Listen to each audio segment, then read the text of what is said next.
వైశంపాయన మహర్షిని ఇలా అడిగాడు.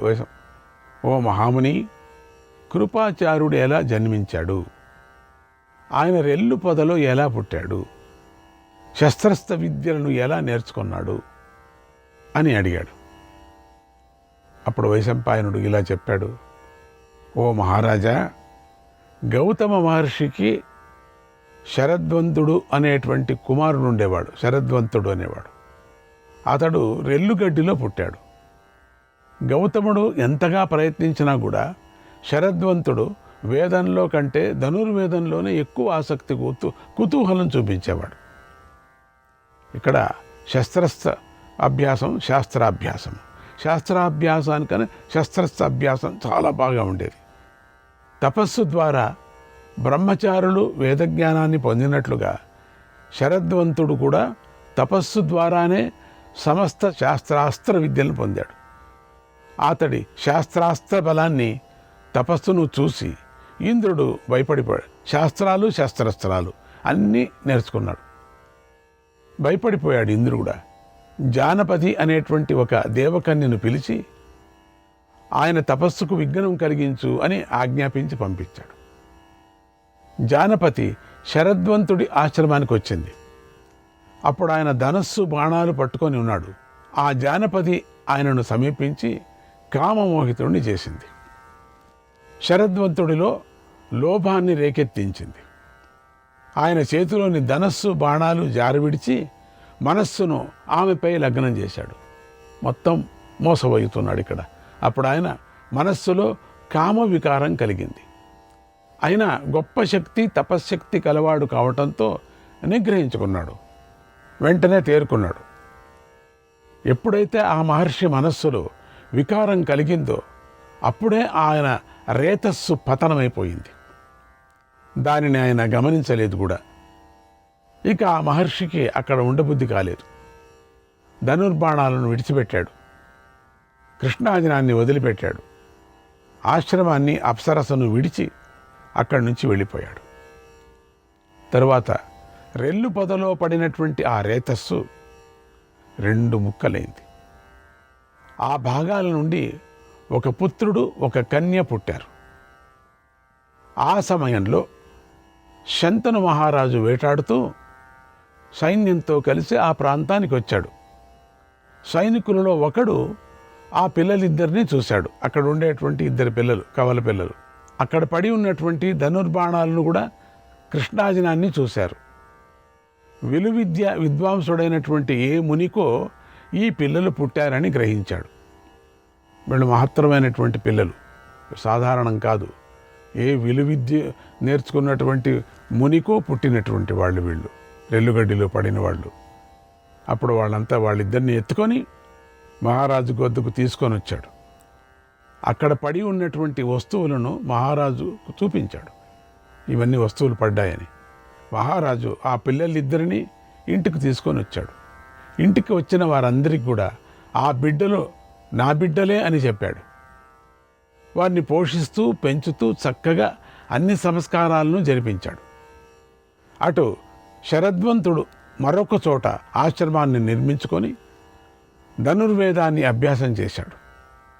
ఇటు శంతనుడు, ఆ శాంతనుడు ఆ మహర్షి పిల్లలను కృపతో తాను పెంచాడు కనుక వారికి కృపుడు, కృపి అనేటువంటి పేర్లను పెట్టాడు.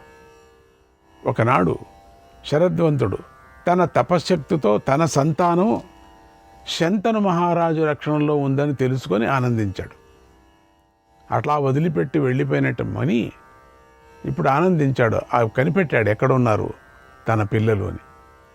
మంచి సమయం చూసుకొని ఒకనాడు అక్కడికి రహస్యంగా వచ్చి కృపుణ్ణి కలుసుకొని తన గోత్రం గురించి, జరిగిన విషయం గురించి చెప్పాడు. ముక్తం, అముక్తం, ముక్తాముక్తం, మంత్రముక్తం అనే 4 విధాలైనటువంటి ధనుర్వేదాన్ని, వివిధ శస్త్రాలను కూడా, వాటి రహస్యాలను కూడా ఉపదేశించి వెళ్ళిపోయాడు నాన్నగారు. తర్వాత కృపుడు అతి కొద్ది కాలంలోనే ధనుర్వేదంలో గొప్ప ఆచార్యుడయ్యాడు. అట్లా చాలామందికి ఈ కృపాచార్యుడు ఎవరు అనేది ఉండింది. ఇప్పుడు దానికి సమాధానం వ్యాస భగవానులు మనకు చెప్పారు. చాలా తెలుసుకోవాలి మనం. పాత్రలదే విశేషం, ఒక్కొక్క పాత్ర విశేషంగా ఉంటుంది, ఒక్కొక్క మహామునిది విశేషంగా ఉంటుంది. అది కేవలం కథ కాదు, దీని నుంచి నీతి ఎంతో తెలుసుకోవచ్చు. తపస్వికి ఆవిడ ఆ పిల్లని ముట్టనే లేదు. కేవలం కామ వికారం కలిగిన వెంటనే రేత స్ఖలనమైపోయి రేలుగడ్డి మీద పడటం, ఇవన్నీ మాయా శక్తి. ఇదంతా మనుషులకు అయ్యేది కాదు. అట్లీస్ట్ తెలుసుకోవటానికైనా మనం ప్రయత్నం చేయాలి. కృపాచార్యుడికి అంత విద్య ఎట్లా అబ్బిందంటే వాళ్ళ నాన్న సాధారణమైన కాదు. ఇది కృపాచార్యుడి చరిత్ర, ఇది మనకు చెప్తున్నది. ఆ కృపుడి వద్దనే కౌరవ పాండవ యాదవులందరూ ధనుర్వేదాన్ని నేర్చుకున్నారు. వారితో పాటు వృష్టి వంశీయులు, ఇతర దేశాల నుంచి వచ్చినటువంటి ఇతర రాజులు కూడా ధనుర్విద్యను నేర్చుకున్నారు. చాలా పెద్ద పాఠశాలలాగా పెట్టారు, ధనుర్విద్య పాఠశాల. అందరూ నేర్చుకున్నారు. కౌరవ పాండవులకు ధనుర్విద్య పూర్తి అయిపోయింది. అయితే వారు ఆ విద్యలో మరింత పండితులు కావాలని భీష్ముడు ఆశించాడు. ధనుర్విద్యలో మేటి అయినటువంటి మరొక ఆచార్యుడి కోసం వెతికాడు, ఇంకా ఎక్కువ చదవాలని. పరాక్రమ సంపన్నుడైతేనే తప్ప సామాన్యుడెవడూ కూడా కౌరవ పాండవులను అరితేరిన వారిగా తయారు చేయలేరని నిశ్చయించుకున్నాడు. ఇంకా పెద్దవాడిని పిలిపించుకోవాలా, ఇంకా పెద్దవాడిని మనం వెతకాలా. బాగా అన్వేషించగా వీరికి తగిన అధ్యాపకుడు ద్రోణాచార్యుడే అని భీష్ముడికి తెలిసింది.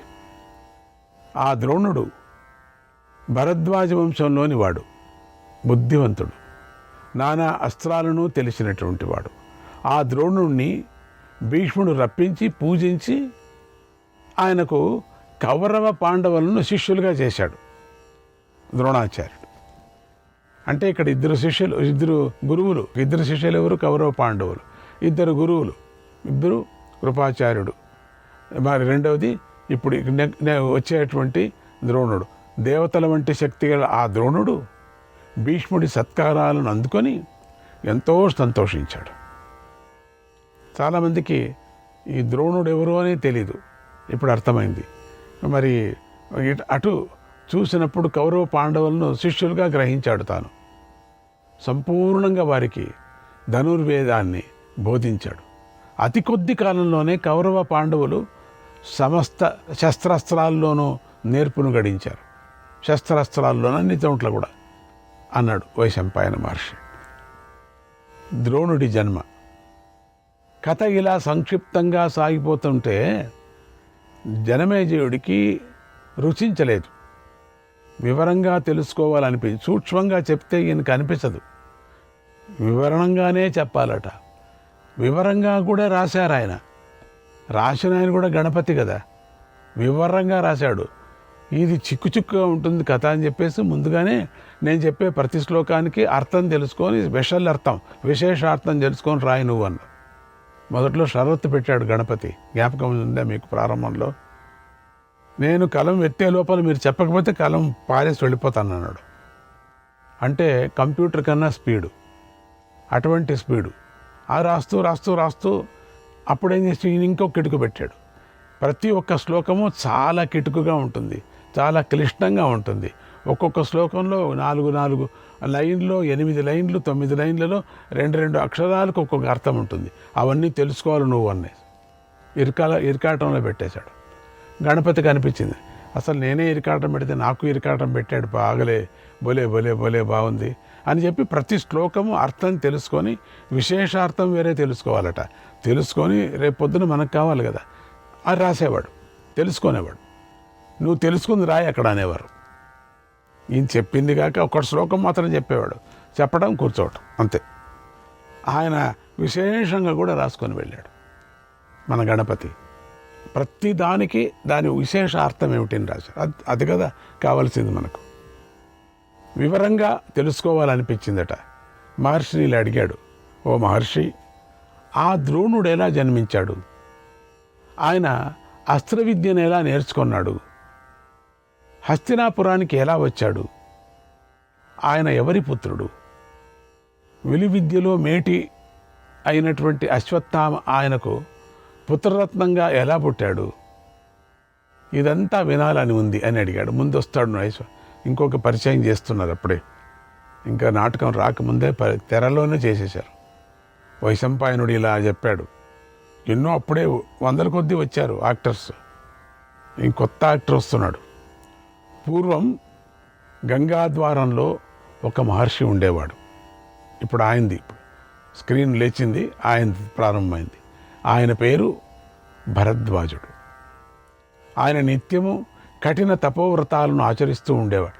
ఆ భరద్వాజుడు ఎవరు అని ప్రశ్న వస్తుంది. అది ఇప్పుడు నేను చెప్పను, వస్తుంది, వచ్చినప్పుడు చెప్తాను. భరద్వాజుడి కథనే పెద్దది. ఒకసారి ఒక విశేష యజ్ఞం చేయాలని యజ్ఞ దీక్షను పట్టి ఆశ్రమవాసులైన ఋషులతో కలిసి అందరితో స్నానం చేయాలని గంగా నది ఒడ్డుకు వచ్చాడు. అక్కడ ఘృతాచి అనే అప్సరస, అసలు ఈ మహాత్ములకంతా ఈ అప్సరసలు మహామోసం చేశారు.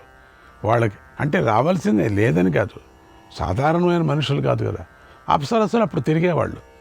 అక్కడ ఘృతాచి అనేటువంటి అప్సరస గంగలో మునిగి పైకి వచ్చింది. తడిబట్టలతో ఉన్నటువంటి ఆమెను చూసి ఈ మహర్షి కామించాడు. వెంటనే ఆయనకు రేతస్సు పతనమైంది. వీళ్ళకి అంతే, పతనమైతే పుట్టడమే బాలుడు. దానిని ఆయన యజ్ఞ కలశంలో ద్రోణంలో దాన్ని ఉంచాడు, రేతస్సుని. ఇవంతా ముందుకు కావాలని చెప్పేసి ఆ కలశం నుంచి ఒక పుత్రుడు పుట్టాడు. పుట్టుకుంటాడా? అతడే ద్రోణుడు. అయోనిజులు వీళ్ళంతా కూడా అమగర్భంలో ఉండిన వాళ్ళు కాదు. ద్రోణుడు వేదాంగాలను చదివాడు. ఆయన సామాన్యుడు కాదు ద్రోణుడు. పుడుతూనే అంత శక్తివంతుడు. ఆ రోజుల్లో అస్త్రవేత్తలందరిలోనూ భారద్వాజ మహర్షి మేటిగా ఉన్నాడు. చాలా పెద్ద మనిషిగా అందరికీ ముందున్నాడు. ఆయన అగ్నివేశుడు అనేటువంటి మునికి ఆగ్నేయాస్త్రాన్ని ఉపదేశించాడు. ఆ రోజుల్లోనే వృషతుడనే రాజు ఉండేవాడు. ఆ రాజు భారద్వాజ మహర్షికి మిత్రుడు. ఆ రాజుకు ఒక కొడుకు పుట్టాడు. అతడి పేరు ద్రుపదుడు. ద్రుపదుడు ప్రతిరోజు భారద్వాజ మహర్షి ఆశ్రమానికి వెళ్ళి ద్రోణుడితో ఆడుకుంటూ ఉండేవాడు. కలిసి చదువుకుంటూ ఉండేవారు. దొప్పలో పుట్టాడని ద్రోణుడు, ద్రోణ అని అంట. ద్రోణ అంటే దోణిలాగా ఉండేటువంటి ఒక దప్ప, దాన్ని ఆజ్యం వేస్తారు, నీళ్లు వేస్తారు. ఆ దొప్ప నుంచి పుట్టాడు. అందుకని ఆ పేరు. పరమ పవిత్రుడయ్యాడు ఆ అబ్బాయి. ఒకనాడు రాజైన వృషతుడు మరణించాడు. ద్రుపదుడు ఉత్తర పాంచాల దేశానికి రాజు అయ్యాడు. కొంతకాలం గడిచింది. భారద్వాజ మహర్షి కూడా పరలోకానికి చేరాడు. అక్కడి నుంచి వదిలేసి వేరే లోకానికి చేరాడు. ఆయనది చాలా పెద్ద కథ భారద్వాజ మహర్షిది. ఇక ఆ ఆశ్రమంలో ద్రోణుడొక్కడే నివసిస్తూ ఘోరమైనటువంటి తపస్సు కూడా చేశాడు. తపస్సుతో పాపాలన్నిటినీ పోగొట్టుకున్నాడని కీర్తిని సంపాదించుకున్నాడు. పితృదేవతలు సంతానాన్ని పొందామని ద్రోణుడిని ప్రోత్సహించారు. సంతానాన్ని పొందమని, నువ్వు పొందితే బాగుంటుంది. ద్రోణుడు వారి మాటను పాటించి శరద్వంతుడి పుత్రిక అయినటువంటి కృపిని పెళ్లి చేసుకున్నాడు. కృపిని. ఆ కృపికి ధర్మకార్యాల మీద శ్రద్ధ ఎక్కువగా ఉండేది. అందుచేత అగ్నిహోత్రం మీద, ధర్మాచరణం మీద, ఇంద్రియ నిగ్రహాదులను పాటించడం మీద ఆసక్తి కలిగి భర్తకు సహకరిస్తూ ఉండేది. భర్తను అనుసరిస్తూ ఉండేది.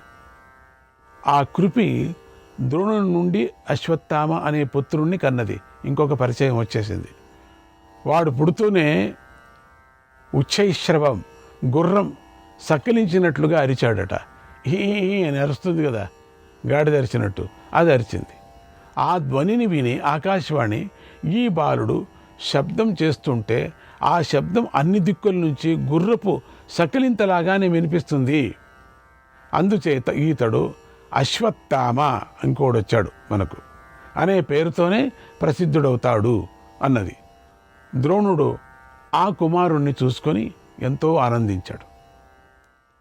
ద్రోణుడు భారద్వాజ మహర్షి ఆశ్రమంలో నివసిస్తూ ధనుర్వేదాన్ని అభ్యాసం చేస్తూ నేర్పడి అయ్యాడు. ఒకనాడు ద్రోణుడికి మహాత్ముడైనటువంటి పరశురాముడు తన సంపదనంతా బ్రాహ్మణులకు ఇస్తున్నాడని తెలిసింది. అప్పుడు ద్రోణుడు పరశురాముడి నుండి ధనుర్వేద దివ్యాస్త్రాలను పొందాలనుకున్నాడు. అన్ని దానం ఇస్తున్నట్టే ఆయన దగ్గర ఉండేటువంటి అస్త్రాలను కూడా దానం ఇస్తాడు అని మనసులో వచ్చింది. వాటిపై మనసు పడ్డాడు. ఆయన వద్దే నీతి శాస్త్రాన్ని నేర్చుకోవాలని కూడా అనుకున్నాడు. ఒకనాడు బ్రహ్మచర్య వ్రతాన్ని పాటిస్తున్నటువంటి తన శిష్యులతో కలిసి పరశురాముడు ఉన్న మహేంద్ర పర్వతానికి వెళ్ళాడు. అక్కడ పరశురాముడిని దర్శించి, ఓ మహర్షి, నేను భరద్వాజుడి పుత్రుణ్ణి, నా పేరు ద్రోణుడు, అంగీరస వంశంలో పుట్టాను అని చెప్పి సాష్టాంగ నమస్కారం చేశాడు. ఆ సమయంలో పరశురాముడు, ఈయన కూడా తెరలో వచ్చాడు. పరశురాముడు అన్నీ విడిచిపెట్టున్నాడు. అన్నీ ప్రదక్షిణ చేశాడు, అంతా అయిపోయింది. ఇప్పుడు వైరాగ్యం వచ్చేసింది. అన్ని వనానికి వెళ్ళిపోతున్నాడు. ఆయనతో ద్రోణుడు ఇలా అన్నాడు, ఓ బ్రాహ్మణోత్తమ, నేను ధనం కోసమే నీ వద్దకు వచ్చాను, నాకు ధనాన్ని ప్రసాదించు అన్నాడు. పరశురాముడు అంటున్నాడు, ఓ ద్రోణ, నీకు శుభమగుగాక, ఏం కావాలో కోరుకో అన్నాడు. ద్రోణుడు, ఓ మహర్షి, ఎప్పుడు కూడా నశించని అనంతమైన ధనాన్ని నాకివ్వు అన్నాడు. పరశురాముడు, ఓ మహర్షి, నా దగ్గర ఉన్న బంగారాన్ని ఇతర ధనాన్ని బ్రాహ్మణులకు ఇచ్చేశాను, అలాగే సముద్రం వరకు ఉన్న సమస్త భూమిని కశ్యప మహర్షికి ఇచ్చేశాను. ఇప్పుడు నా వద్ద నా శరీరము శస్త్రాస్త్రాలు మాత్రమే మిగిలి ఉన్నాయి. అస్త్రాణి వా శరీరం వా వరయై తన్మయోద్యతాం వృణీష్వ కిం ప్రయచ్చామి తుభ్యం ద్రోణ వదాశు తత్. కాబట్టి నువ్వు శస్త్రాస్త్ర జ్ఞానాన్ని కానీ నా శరీరాన్ని కానీ కోరుకో. ఏం కావాలా నీకు? నా దగ్గర ఉండేది ఇవి రెండే. ఈ రెండిటిని ఇవ్వటానికి నేను సిద్ధంగా ఉన్నా. నా శరీరం కావాలా, నా శస్త్రాస్త్రం విద్య కావాలా? ద్రోణ, త్వరగా చెప్పు, నీకేం కావాలా? నీకేం ఇవ్వను అన్నాడు. ద్రోణుడు, ఓ రామా, నువ్వు ప్రయోగ రహస్యాలతో ఉపసంహార విశేషాలతో శస్త్రాస్త్రాలన్నిటినీ నాకు ప్రసాదించు అని కోరాడు. పరశురాముడు తథాస్తు అని సంపూర్ణ శస్త్రాస్త్ర జ్ఞానాన్ని రహస్యాలతోనూ వ్రతపాలన నియమాలతోనూ ఉపదేశించాడు.